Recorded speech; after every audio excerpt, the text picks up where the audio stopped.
अच्छा जी, तो यहाँ से वापस अपने ब्राउजर पे जाते हैं जहाँ पे हमें बता रहा था कि करना क्या है ना। तो इंटरप्रेट रिजल्ट्स में अब जो हमने बात की ना वही चीज़ें ये दिखा रहा है। पी वैल्यू इसने नहीं रखी हुई थी इसलिए हमने उसके बारे में बात कर ली। यहाँ पे कॉन्फिडेंस इंटरवल और आर वैल्यू कोई ले रहा है, और इसने कोरिलेशंस बता दिए कि किसका किससे कोरिलेशन है। अब हम क्या करते हैं कि आप लोगों को मेरी स्क्रीन नजर आ रही है ना, फुल स्क्रीन? यस सर, आ रही है। अब हम यहाँ से एक रिग्रेशन की एग्जांपल ले लेते हैं। अब रिग्रेशन, बल्कि रिग्रेशन एक्चुअली बहुत इंटरेस्टिंग है। Minitab is very strong on regression ना। तो रिग्रेशन आप यहाँ पे लिखें। ये बहुत ही ब्यूटीफुल एक्सप्रेशन ऑफ रिग्रेशन, बहुत मजा आता है इसको पढ़ने में। तो ये आपको एक छोटी सी एग्जांपल लेके चलेगा। ये टाइप्स ऑफ रिग्रेशन से शुरू करें यहाँ से। जैसे फॉर एग्जाम्पल कह रहा है व्हाट इज रिग्रेशन एनालिसिस।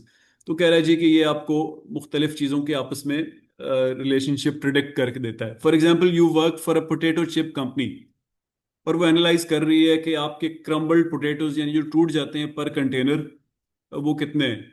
तो आप एक रिग्रेशन एनालिसिस करते हैं और you include the percentage of potato relative to other ingredients and the cooking temperature as your two predictors। यानी आप ये देखना चाहते हैं क्यों टूट रहे हैं मेरे चिप्स। तो वो कह रहा है कि एक आप देख रहे हैं percentage of potato relative to other ingredients, यानी आलू कितना है और बाकी चीजें कितनी है, और कुकिंग टेम्परेचर कितनी गर्मी पे कर रहे हैं। तो आपके सामने ये रिजल्ट आ रहा है कि broken chips is equal to 4.251 minus 0.99 potato percentage plus 0.02 cooking temperature. जिसका मतलब ये है, ये नीचे यहाँ पे देखिएगा कि फॉर सर ये वन। मेन वही स्क्रीन शेयर हो रही है, पुरानी वाली, कोरिलेशन वाली, इनकम, एजुकेशन, एज, रेजिडेंस। हाँ अच्छा, आई एम सॉरी। वो चेंज नहीं हुई सर। अच्छा, okay, sorry, I am sorry. अच्छा, अब आ गई होगी। तो व्हाट इज अब आ गई यस सर। सर। ये जो मैंने अभी बातें बोली हैं, सॉरी, यहाँ लिखी हुई थी पोटैटो फैक्ट्री। उसने दो चीज़ें ली, एक पोटैटो कितना है, दूसरा टेम्परेचर कितना है।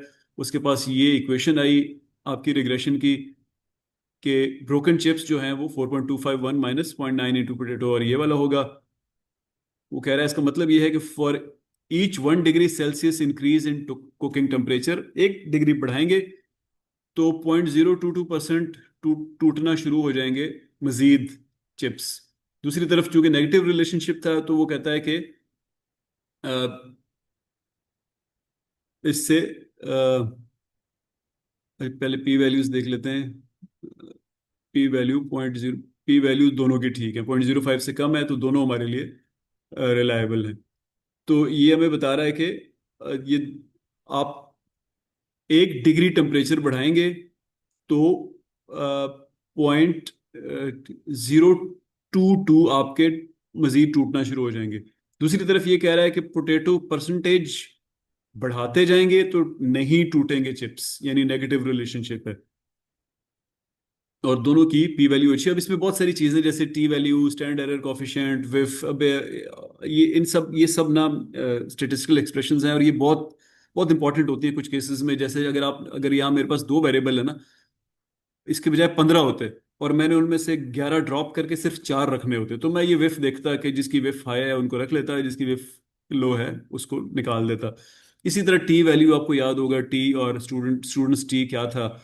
इसी तरह स्टैंडर्ड एरर कॉफिशिएंट आपको ये शायद थोड़ी देर में ये खुद ही बताए। हाँ, ये देखें, ये जो होता है ना, एक रिग्रेशन लाइन डेटा पॉइंट से कितनी दूर है, इसको कहते हैं स्टैंडर्ड एरर। जो डेटा पॉइंट्स रिग्रेशन लाइन के करीब करीब होते हैं उनको हम कहते हैं इसका स्टैंडर्ड एरर लो है, जो थोड़े थोड़े दूर होते हैं उनको कहते हैं हाई है। तो ये आपको यहाँ पे स्टैंडर्ड एरर का कॉफिशिएंट भी बता रहा है। इसी तरह इस कॉफिशिएंट का मतलब है कि आप जो मर्जी वैल्यू रख लें, 4.2% तो चिप्स टूटेंगे ही टूटेंगे। ये वाली चीज बता रही है कि जो मर्जी वैल्यूज रख लें, 4.2% चिप्स टूटेंगे। फिर टेम्परेचर बढ़ाते जाएं तो 0.02 हर 1 डिग्री के साथ टूटेंगे। आलू कम करते जाएं तो फिर टूटेंगे, बढ़ाते जाएं तो टूटना कम हो जाएंगे। तो रिग्रेशन आपको इस तरह की चीज बताती है। अब इसमें रिग्रेशन की फिर नीचे बहुत सारे, अब ये मैं आपको चीजें जस्ट मिनी टैब से फेमिलराइज करा लेने के लिए बता रहा हूँ, ये हमारे कोर्स कंटेंट में नहीं है, ये स्टैट्स के कोर्स की चीजें हैं। ये बता रहा है कि रिग्रेशन की ओएलएस एक रिग्रेशन होती है जो रिग्रेशन आपने देखा होगा कि सॉफ्टवेयर रिग्रेशन की एक लाइन लगा देता है ना। जैसे मैं यहाँ पे इसी डेटा में रिग्रेशन पुराने वाला डेटा से ही कोई रिग्रेशन एनालिसिस कर लेता हूँ, फिट रिग्रेशन मॉडल, और इनकम को रिस्पांस ले लेता हूँ, और एज को कंटिन्यूस प्रिडिक्टर ले लेता हूँ, एज को और सेविंग्स को भी ले लेता हूँ, और ओके करता हूँ। तो अच्छा, मैंने ग्राफ कोई नहीं रखा था आपको इजीली ताकि समझ आ जाए, कोई ग्राफ भी रख लेता हूँ।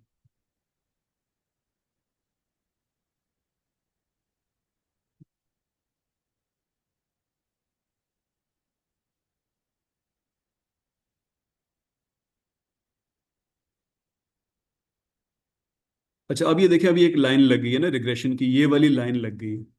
अब मिनिटैब या कोई भी सॉफ्टवेयर जो है ना, वो ये लाइन कैसे लगाता है, आप जरा दिमाग में इसको इमेजिन करें। ये लाइन तो थोड़ी टिल्ट भी हो सकती थी ना राइट साइड पे, ऐसा ही है ना? थोड़ी सी लेफ्ट साइड से भी टिल्ट हो सकती थी, क्यों अजहर, हो सकती थी? यस, यस हो सर। सकती थी सर। तो ये क्यों नहीं किया इन्होंने, वो यहाँ पे ये बता रहा है, मैंने इसलिए नहीं किया कि ordinary least square regression basically इन लाइंस के डिस्टेंस को देखता है फ्रॉम द डेटा पॉइंट्स, और जिस जगह सबसे कम एवरेज डिस्टेंस मिलता है उसको वो वाली लाइन लगा देता है। इसको कहते हैं ऑर्डिनरी लीस्ट स्क्वायर रिग्रेशन। इसी तरह क्वाड्रेटिक रिग्रेशन है, इसी तरह और भी बहुत सारी रिग्रेशंस हैं। ये रिग्रेशन की टाइप्स हो गई। फिर स्लोप एंड इंटरसेप्ट, ये आपको बताता है कि आपकी इक्वेशन में स्लोप का क्या मतलब होता है, यानी y is equal to 2 + 5x। तो ये जो स्लोप है, ये y और 5x के रिलेशनशिप को बता रहा है। यहाँ पे y और 0.4 है, देखें उधर 5 था तो बिल्कुल तिरछी लाइन है, यहाँ सिर्फ -0.4 है तो हल्की सी तिरछी लाइन है, और माइनस वाली साइड पे। तो स्लोप का ये काम होता है। ये इधर कोई भी एक्स की वैल्यू नहीं है नीचे, तो बिल्कुल सीधी लाइन है, तो स्लोप इस तरह पता लगता है। रिस्पॉन्स एंड प्रेडिक्टर वेरिएबल्स क्या होते हैं? अब ये जो एग्जांपल है ना केक रेसिपी वाली, ये आप पढ़ेंगे तो आपको बहुत मजा आएगा। ये बेसिकली ये शुरू यहाँ से करता है कि आप एक पार्टी में गए हैं, आपको बहुत सारे खाने नजर आए हैं, तो कौन सा खाना आपको ज्यादा मोटा करेगा, कौन सा कम मोटा करेगा, बहुत अच्छी एग्जांपल लेके चलता है। तो किसी वक्त आपके पास आपका लर्निंग का मूड हो, रिग्रेशन समझने का, और साथ साथ फनी किस्म की चीज देखने का भी मूड हो, तो दोनों काम हो जाते हैं। आप समझे, आप एक कॉमेडी मूवी भी देख रहे हैं और आपको रिग्रेशन भी समझ आ गई है। तो इस तरह बहुत सारी चीजें हैं जिनको आप इसको एक साइड से शुरू करके, और मतलब सिर्फ all you have to do is click करें, क्वालिटी टूल्स में जा रहा हूँ और कैपेबिलिटी 6 पैक में गया, नॉर्मल में गया और हेल्प दबा दिया। बस ये आपको अगले आधे घंटे में, अगले 20 मिनट में ये चीज़ पूरी तरह समझा के वापस भेज देगा, और आप इसके छोटे मोटे एक्सपर्ट बन जाएंगे। तो Minitab is really beautiful software, जिसकी हेल्प शायद मैंने आज तक इतनी अच्छी हेल्प किसी और सॉफ्टवेयर की नहीं देखी। बहुत अच्छी हेल्प है इसकी, जो आपको सारे का सारा सॉफ्टवेयर सिखा देती है। फिर अब ये इसके अंदर एआई भी आ गई है, प्रिडिक्टिव एनालिटिक मॉड्यूल, इसमें कार्ट क्लासिफिकेशन भी है, ये बहुत सारी चीज़ें हैं इसके अंदर। इसी तरह ये असिस्टेंट जो है आपका, जिस तरह एआई के असिस्टेंट होता है, उसमें अब ये टूल्स मोर और लेस सारे के सारे सिक्स सिग्मा वालों के लिए हैं। डिजाइन ऑफ एक्सपेरिमेंट्स, एमएसए का मतलब होता है आप अपने टूल को, फर्ज करें आपने एक थर्मोकपल बनाया, तो उसको एनालाइज करना है कि कितना अच्छा टेम्परेचर मेजर कर रहा है। इस तरह कैपेबिलिटी एनालिसिस, आपका सिस्टम कितना कैपेबल है to produce what the customer wants. इसको क्लिक करें और ये आपको बता देता है कि पहले, अगर आपका डेटा कंटिन्यूस है तो कैपेबिलिटी एनालिसिस इस्तेमाल करें। इसको क्लिक करें, कैपेबिलिटी एनालिसिस आ गया। और इसमें फिर आप, अभी चूंकि हमारे पास कोई फाइल नहीं है तो ऑब्वियसली हम इसका एनालिसिस नहीं कर सकते, लेकिन असिस्टेंट में वो वाला काम नहीं है, हेल्प वाला, लेकिन ये आपको जब डेटा मौजूद हो तो असिस्ट करता है। इस तरह ग्राफ्स, ढेर सारे ग्राफ्स हैं, आपको नहीं पता कौन सा ग्राफ है, क्लिक करें, हेल्प दबा दें, ये चार ऑप्शंस हैं, हेल्प दबा दें, किसी एक को क्लिक करके वो आपको ले जाएगा और सिखा देगा कि ये ग्राफ कौन सा है, इसको कैसी कैसी जगहों पे इस्तेमाल किया जा सकता है, और एग्जाम्पल भी करा देगा आपको, एंड सो ऑन। इस फिर कुछ चीजें जैसे डेटा के बारे में है ना, ये भी एक बहुत बड़ी स्ट्रेंथ है मिनी टैब की, कि ये रोज को कॉलम बना देता है, कॉलम्स को रोज बना देता है, डेटा को स्टैक कर देता है, अनस्टैक कर देता है, ट्रांसपोज कर देता है, वर्कशीट्स को मर्ज कर दें, वर्कशीट्स को सेपरेट कर दें। बहुत ज्यादा आप इसके साथ डेटा को रैंक करें, सॉर्ट करें, रो निकाल दें, रो डाल दें, वेरिएबल को निकाल दें, कंडीशनल फॉर्मेटिंग कर सकते हैं बहुत सारी। तो ये आपको बहुत ऑप्शंस देता है। इसी तरह कैलकुलेशंस में बहुत सारी कैलकुलेशंस हैं, जिसमें एक ये इंपॉर्टेंट चीज़ है random data generator. For example आप वैसे यू वांट टू लर्न कि ये बेटा डिस्ट्रीब्यूशन कैसे चलती है, तो ये रैंडम डेटा में से बेटा को सिलेक्ट करें। इसको कहें कि C10 में अ, जो है आप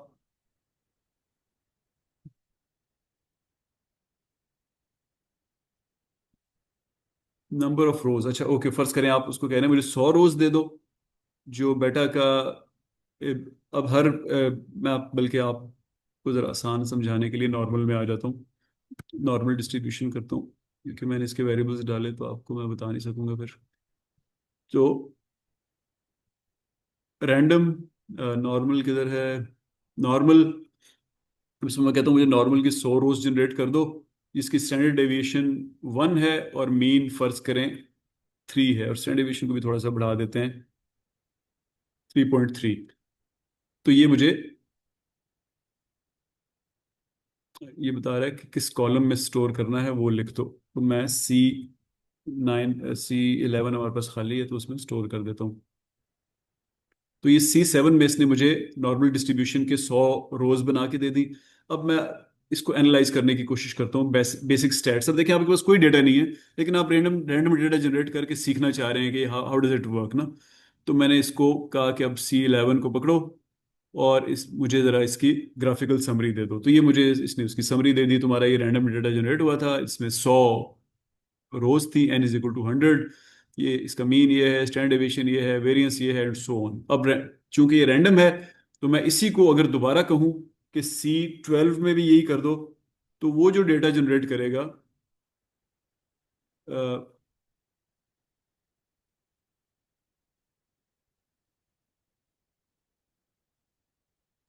C12 मेंशन करना पड़ेगा सर वहाँ। हाँ नहीं, वो मैं उसमें चला गया था, सॉरी, डिस्प्ले स्टेटिस्टिक्स में चला गया था। तो रैंडम डेटा में मैं दोबारा नॉर्मल में जाके इसको कहता हूँ कि अब C12 में कर दो। तो ये C12 में इसने कर दिया। अब मैं C12 वाले का बनाता हूँ वही चीज़, ग्राफ। तो आप देखेंगे कि वो इससे अलग होगा। अब इस ग्राफ को ज़रा सामने आपके जो नज़र आ रहा है, इसको जहन में रखें और हम C12 का बनाने लगे। तो आप देखें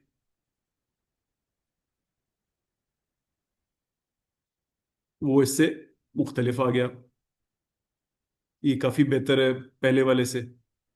तो इसकी स्टेटिस्टिक्स कुछ और हैं, क्योंकि वो रैंडम डेटा पहले भी उसने रैंडम जनरेट किया था, अभी रैंडम जनरेट कर रहा है। तो इससे आपको समझ आनी चाहिए कि आप बहुत अच्छी स्टडी भी कर लें 100 पार्टिसिपेंट्स के साथ, तो वो दोनों स्टडीज एक दूसरे से मुख्तलिफ होंगी, क्योंकि अभी हम उस थ्रेशोल्ड पे नहीं पहुंचे। आपको याद होगा मैंने आपको कहा था कि परफेक्ट शक्लें 300, 350, 400 के बाद आती हैं। तो यही मैं आपको चेंज करके अब बताता हूँ। इसको अब मैं कहता हूँ कि मुझे 400 डेटा बताए, 100 ना बताए।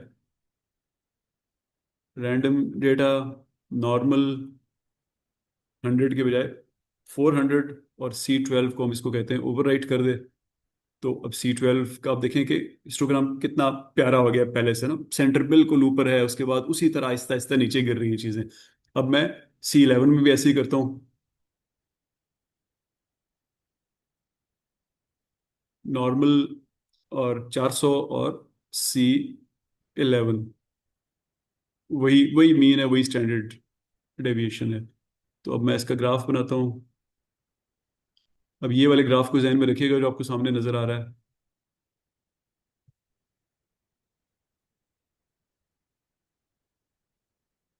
ये C11 किया हमने ना, ठीक है। तो अब देखें C11 भी बड़ा खूबसूरत हो गया, सेंटर ऊपर, फिर आहिस्ता आहिस्ता बीच में थोड़ी सी लेफ्ट साइड पे हल्की सी वेरिएंस है, वरना बिल्कुल खूबसूरत ग्राफ बन गया, क्योंकि हमने अपना N 400 कर दिया।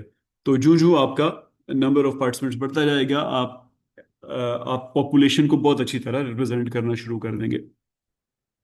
और इसमें क्या है जी, ओके, हेल्प मैंने आपको बता दिया।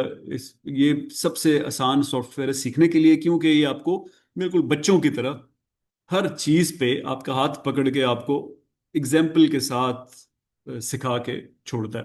तो आप if you have a let's say week or two, तो आप इसके एक्सपर्ट बन के आप इसकी ट्रेनिंग भी शुरू करवा सकते हैं।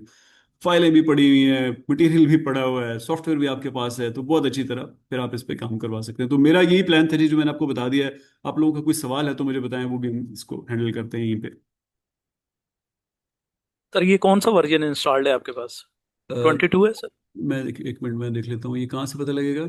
फाइल सर एडिशनल टूल्स में सर चेक कर लीजिए। किस में? सर हेल्प से पता चलेगा, हेल्प के अंदर हेल्प जाके से अबाउट, सही। अबाउट। अबाउट में। हाँ, ये है 21.2, बिल्कुल। ठीक। अब इसमें इसमें प्रॉब्लम ये है कि अभी मिनट ऐप ये डेस्कटॉप वर्जन शायद आता ही नहीं है ना, अब तो ये ऑनलाइन है ना। तो मेरा ख्याल है कि 21 जो है सीरीज थी, वो आखिरी सीरीज थी जो स्टैंड अलोन चलता है आपके घर पे। बाकी वाले जो अब ऑनलाइन चलते हैं वो बहुत ज़्यादा मॉनिटरिंग है उनकी। तो हम चूंकि ये हम लोग तो जब मैं पीएचडी कर रहा था 15 साल से, उस वक्त से चल रहे हैं, तो जो आखिरी वर्जन आया था वो हमने रख लिया था कि अब इसी पे काम करेंगे। तो आपको चाहिए, आप में से किसी को, तो मैं कहीं से निकाल के किसी जगह गूगल ड्राइव वगैरह पे रख लूंगा, आप वहाँ से डाउनलोड कर लीजिएगा। कैनवस पे ही शेयर कर दें सर अगर। हाँ, कैनवस पे नहीं, वो तो ये वो इलीगल हो जाएगा ना। तो बस मैं रख के थोड़ी देर के लिए आपको ग्रुप पे बता दूंगा, आज शाम को या कल किसी वक्त। तो आप लोग वहां से डाउनलोड कर लीजिएगा, 2-4 घंटे के लिए मैं रख के फिर डिलीट कर दूंगा। Right sir. ठीक है जी। और आखिरी चीज़ के, वेरी राइट। आपको एक असाइनमेंट मिलेगी, जो आखिरी असाइनमेंट होगी, या आखिरी जो 2-3 चीज़ें हमने सीखी हैं वो उसमें कवर होंगी। और इसका टाइम होगा पेपर के नाइट तक, यानी फर्ज करें हमारा 16 तारीख को पेपर है, तो 15 की रात तक उसका टाइम होगा। और आपने उससे पहले पहले जमा करानी होगी। आखिरी असाइनमेंट ज़रा आसान होगी, लेकिन आपने सारी असाइनमेंट्स यानी पांचों असाइनमेंट एक ही फाइल में जमा करके मुझे करानी है, ताकि मैं उसको अच्छी तरह फिर आपको ग्रेड कर दूं। Right sir. ठीक है जी, थैंक यू जी, थैंक यू एवरीबडी। सॉरी, इसका क्या मतलब है कि सर एक ही असाइनमेंट में जमा करानी है? इसका मतलब ये है कि जब आप असाइनमेंट 5 जमा कराएं ना, तो उसमें 1 भी हो, 2 भी हो, 3 भी हो, 4 भी हो, 5 भी हो, यानी सर वो जिस तरह लास्ट करवाइए सर। जो जिस तरह सारी करवाते हैं आप लोग, बिल्कुल। जी जी। जी वो लास्ट भी इसी तरह चारों इकट्ठी फिर करवाएं जी इसी जी, बिल्कुल क्वेश्चन। बिल्कुल, बस उसी फाइल के आखिर में पांचवी अपनी असाइनमेंट ऐड करें और मुझे दे दें। ठीक। ठीक है। मैं उसमें मुझे फायदा ये होता है कि जो आप लोगों के अच्छी हाई क्वालिटी असाइनमेंट्स होती है ना, जो पेपर बन सकता है जिनसे, फिर मैं उन स्टूडेंट्स को आगे एंगेज कर लेता हूँ कि आपने, आपका काम ऐसा है कि ये कुछ स्टेप्स करके आप इसको पब्लिश कर सकते हैं। तो वरना फिर अलग अलग होती है, तो मैं आप ऑब्वियसली मेरे दिमाग में वो कंस्ट्रक्ट नहीं बनता पूरे पेपर का ना, तो मैं आपको फीडबैक नहीं दे सकता। क्लियर है सर।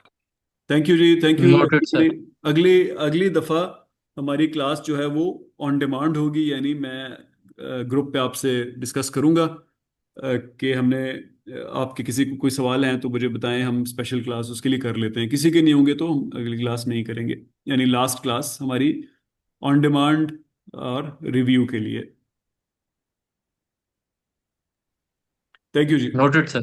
थैंक यू जी, ठीक है अल्लाह। सर, वो थैंक थोड़ा यू सा सर। असल में फाइनल को डिस्कस कर लेंगे और हाँ बिल्कुल बाकी बिल्कुल चीजें बिल्कुल, आई बी थोड़ी देर हैप्पी। के लिए इंशाल्लाह। वो मैं आप लोग जो मेरे साथ कोर्स करते हैं, आपको पता है कि मैं एक आपको एक फाइल दे देता हूँ ना पहले से ही क्वेश्चंस की, क्विज जिसमें वगैरह सर जी। वो सवाल होते हैं जो कि इम्तिहान में आने होते हैं, और उसके साथ कुछ एक्स्ट्रा भी होते हैं। यानी अगर इम्तिहान में 5 सवाल आने हैं तो आपको मैं 7-8 सवाल दे देता हूँ, जिनमें वो 5 भी शामिल होते हैं।